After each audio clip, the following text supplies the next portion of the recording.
So now we've got it unlocked, let's have a look at the AS Val. And it's got its good points and its bad points.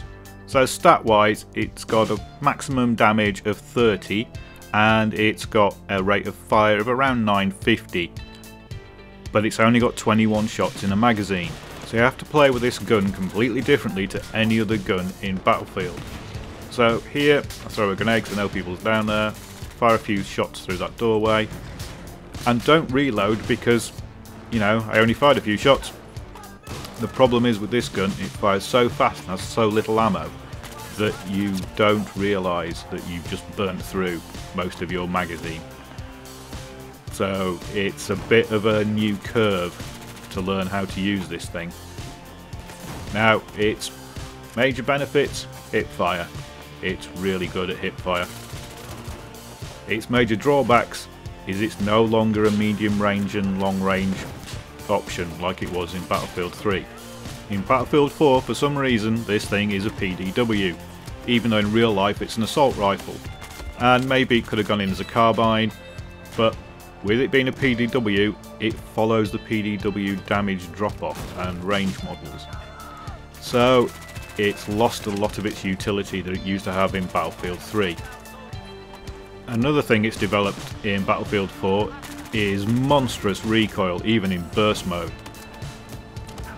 If you fire a 3-shot burst at somebody, you're probably going to hit them with one of those shots. At range, it is just appalling in my opinion. It's lost a lot of its abilities, and maybe at range it's going to be better in single shot than it is trying to tap fire it like you could do in Battlefield 3. It's probably a gun that's crying out for an angle grip, I would suspect, because it just kicks up on the third shot, and the second shot doesn't go in exactly the same place as the first like it used to in BF3. So yeah, this is now a close medium range gun rather than being a utilitarian gun that it was in Battlefield 3.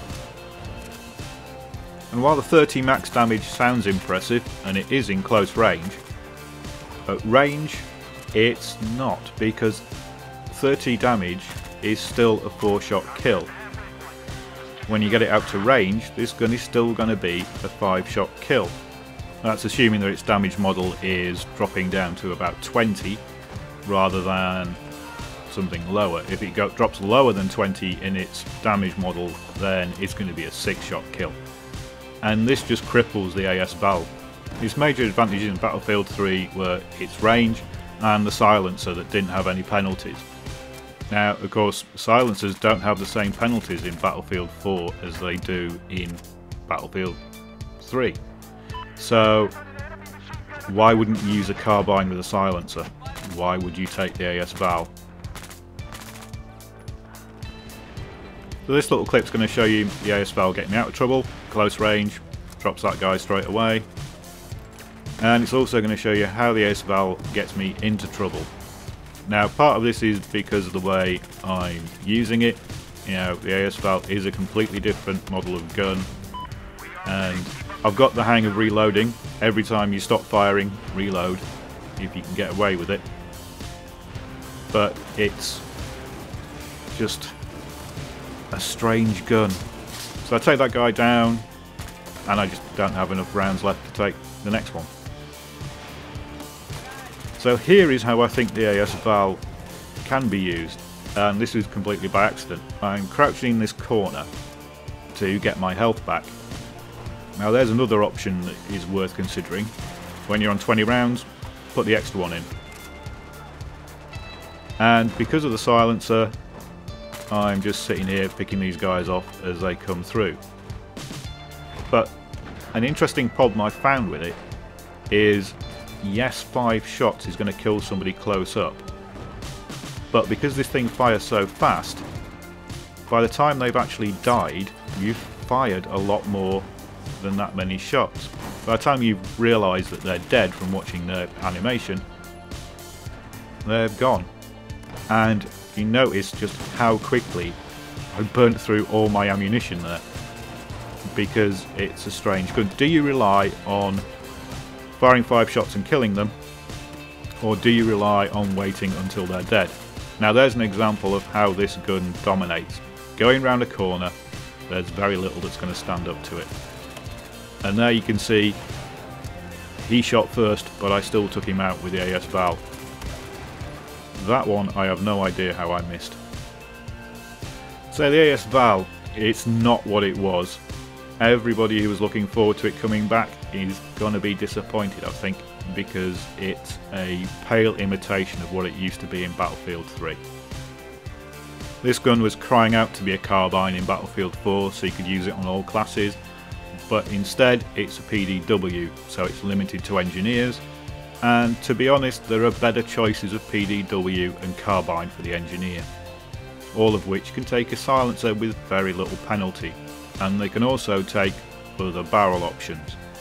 So what guns are going to be better than the AS Val for the engineer? So for pure close range killing power we have the CZ3A1. Now this does 25 damage rather than 30, but 25 and 30 damage are both 4-shot kills close up, and this does 1,000 rounds per minute. It's faster than the AS Val. It also has the options for barrel attachments. For survivability, the CZ has 31 rounds in a magazine, not 21. And so, in my opinion, this is a better gun than the AS Val as a PDW for close range. But for an all-round gun, my option is the Ace-52 CQB. At close range this does 34 damage, so it's a 3-shot kill. At long range it drops to 20, so it's a 5-shot kill, and its damage profile is much better than the AS Val for general use. On most maps that you're going to be in engineer, you're going to want a bit of range, and the Ace-52 provides that with close range stopping power. So that's my look at the AS Val, a once great gun crippled by its magazine size and its recoil profile. Thanks for watching.